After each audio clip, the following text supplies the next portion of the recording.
चंद्र घंटा माँ अम्बा दुर्गा भवानी का एक ऐसा नाम है जिस नाम पर लोग भले थोड़ा बहुत विचार कर लें कि चंद्र घंटा गुरुजी बोल दिए। शिव जी ने नाम रखा है माँ पार्वती का चंद्र घंटा। कब? जब भोलेनाथ माता पार्वती को विवाह कर कर लेकर आए।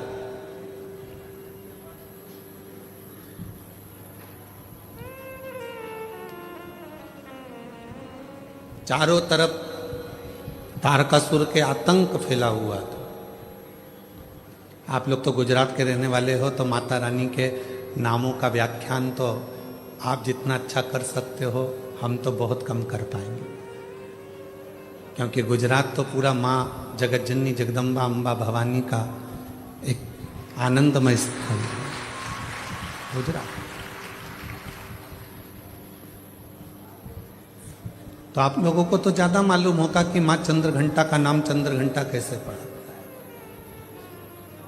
चारों तरफ तारकासुर के असुरों का आतंक फैला और शिवजी पार्वती जी के साथ विवाह कर लिए और विवाह कर कर बाबा भोलेनाथ पार्वती जी को लेकर जब कैलाश पर पहुंचे,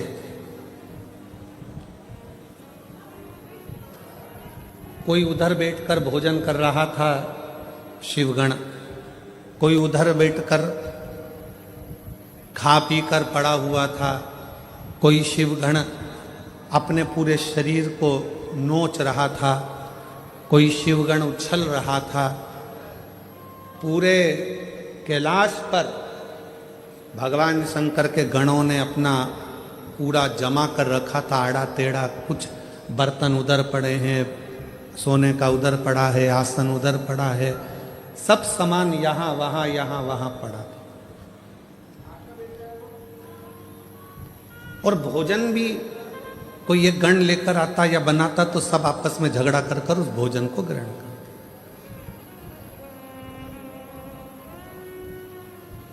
जैसे ही पार्वती जी कैलाश पर पहुंची और पार्वती जी ने देखा कि सारा अस्त व्यस्त कैलाश है,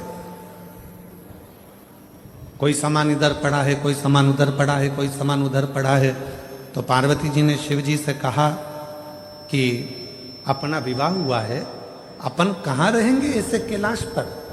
शंकर भगवान बोले, अब तुम घर की बहू बनकर आई हो, मेरी अर्धांगिनी बनकर आई हो, तो अब तुम इस पूरे घर को जमाना, सेट करना, पूरे घर को अच्छा बनाना, ये तुम्हारी जवाबदारी। पार्वती जी ने कहा, इतना बड़ा कैलाश और मैं जमाऊं?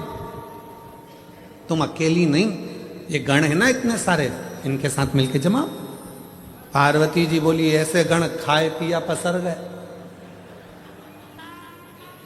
कोई अपने बाल खुजा रहा है, कोई हाथ पैर खुजा रहा है, कोई के 12 मुंह, कोई के 4 मुंह, कोई के 6 मुंह, इनको कैसे समझाऊंगी। पार्वती जी बोली, इनका भोजन कौन बनाता है? शंकर भगवान बोले, अभी तक हम बनाते थे। गणों का पेट भरने की जवाबदारी तो हमारी है, संसार का पेट भरने की जवाबदारी हमारी है। संसार पृथ्वी पर जितने भी जीव जन्म लेते हैं उनके पेट भरने की जवाबदारी हमारी है। पर अब आज से तुम हमारे साथ शादी कर कर आ गई हो, ये सारी जवाबदारी हमारी खत्म हो गई। आज से पेट भरने की जवाबदारी तुम्हारी है, तुम अन्नपूर्णा बन जाओ और सबका पेट भरो। हमारी जवाबदारी खत्म हो गई। बहू सोचे कि ये सामान कौन जमाएगा, सास जिठानी की देवरानी। अब तुम ब्याह कर कर आ गई हो, तुम जमा। कई नई बहुएं आकर कहती हैं, तुम्हारा घर ऐसा, तुम्हारा घर वैसा, तुम्हारे घर में तो रहने के तरीके नहीं है लोगों को। अपने पति को रात दिन वो एक ही शब्द सुनाती, तुम्हारे घर के लोगों को रहना नहीं आता, तुम्हारी मम्मी को बोलना नहीं आता, तुम्हारे पापा को फैला देते हैं, तुम्हारे छोटा भाई ऐसा करता है, तुम्हारी बहू ऐसी करती है, तुम्हारे भैया ऐसा करते हैं, तुम्हारी भाभी ऐसा करती है। तो पति उपत कर क्या बोलेगा, अब तू आ गई ना समझदार, तू संभाल, बात खत्म। अब इतनी सी बात पर अगर झगड़ा करें, इतनी सी बात पर अगर अपन झगड़ा करेंगे, लड़ेंगे, तो कहां तक रही थी। अब तू संभाल। पार्वती जी ने कहा मैं संभालू? हाँ ठीक है। अब मां जगत जननी जगदम्बा अम्बा ने आज सारे गणों की मीटिंग करी। इतना फैलारा पूरे कैलाश पर फैला है, कौन उठाएगा? एक एक करके सारे गण खसक गए।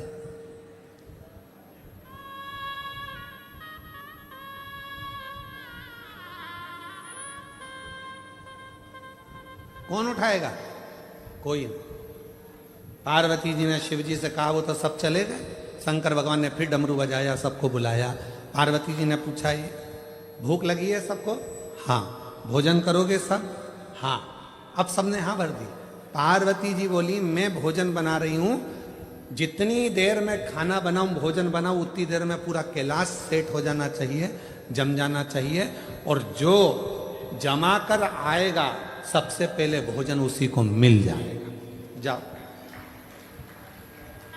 सब पहुंच गए, सब ने सामान जमाना प्रारंभ कर दिया। कोई झाड़ू लगाए, कोई बुआरी लगाए, कोई तोरण बांधे, कोई मंडप बांधे, कोई कुछ करे, कोई कुछ करे, सब करे। एक गण आया, मां भोजन। पार्वती जी बोली, चिंता मत करो, जैसे ही भोजन तैयार हो जाएगा मैं घंटा बजाऊंगी, तुम सब दौड़ के आ जाना, भोजन करा दो। सुबह से शाम हो गई। अब जो चंद्र शिव जी के मस्तक पर विराजमान था, वो भी पार्वती शंकर जी से कह रहा, भूख लगी है। शंकर भगवान बोले, कर काम, जा।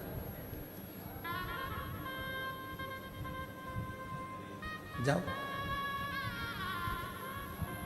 रात्रि होने लगी, चंद्र पुकारने लगा, मां भोजन दीजिए। अब तो पूरा घर जम चुका है। तब पार्वती जी ने देखा कि पूरा कैलाश जम चुका था। तब पार्वती जी ने चंद्र की साक्षी में चंद्र को शिव जी से अपने मस्तक पर रखकर घंटे का नाद करा। शिव जी ने मां पार्वती का नाम चंद्र घंटा रख दिया। उसी पल, उसी घड़ी, उसी क्षण शिव ने कहा, पार्वती आज तुमने पूरे कैलाश को सेट कर कर जमा कर उनका भरण पोषण किया है। जो तुम्हारे नाम का उच्चारण करेगा, वो कितना भी बिखरा हुआ क्यों ना हो, हृदय से टूटा हुआ क्यों ना हो, उसकी दुकान, उसका व्यापार चाहे कितना भी बिखर गया हो, अगर प्रतिदिन एक दुर्वा वो चंद्र घंटा के नाम से अगर मुझे समर्पित करेगा, तो उसका घर, परिवार, व्यापार मैं खुद सेट करते चले जाऊंगा, जमाते चले जाऊंगा। तो ये नाम कोई साधारण नाम नहीं है, चंद्र घंटा का नाम।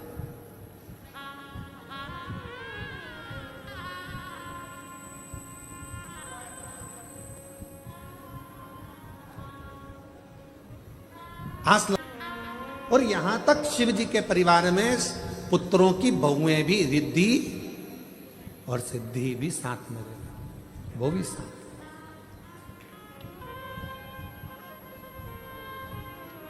पूरा परिवार साथ में रह रहा, पूरा परिवार।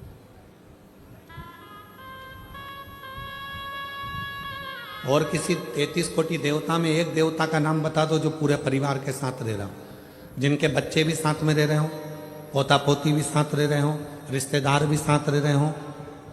कोई 33 कोटि देवता में कोई देवता की ऐसे मंदिर नहीं है जिसमें वो पूरे परिवार के साथ रहे। केवल शिव, केवल शंकर, वो घड़दान।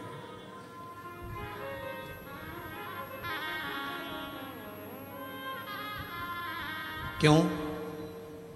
एक बार माता लक्ष्मी जी ने भी भगवान विष्णु से पूछ लिया था कि शिव जी का पूरा परिवार एक साथ में है, शंकर भगवान का पूरा परिवार एक साथ में है, ये क्यों?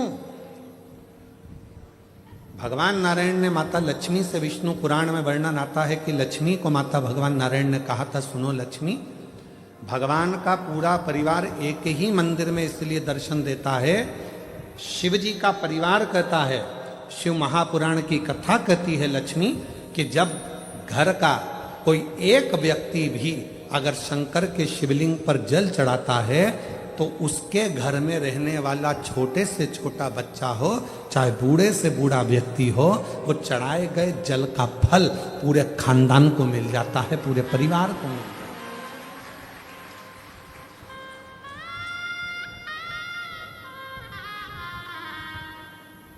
पूरे कुल को।